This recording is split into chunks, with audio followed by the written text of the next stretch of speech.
All pilot lamps are not glowing during opening of DJ. Check BA voltage. If BA voltage is 0, operate HBA few times and ensure HBA is on 1. If unsuccessful, replace additional CCBA. Reset MCB provided on BA box number 1. If BA voltage is OK, check CCLS. If CCLS melted, replace. If melts again,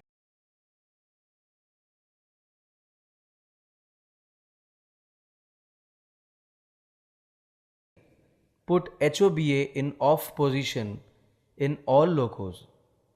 Renew the fuse CCLS, resume traction. If CCLS again melts, wedge QRS in energized condition.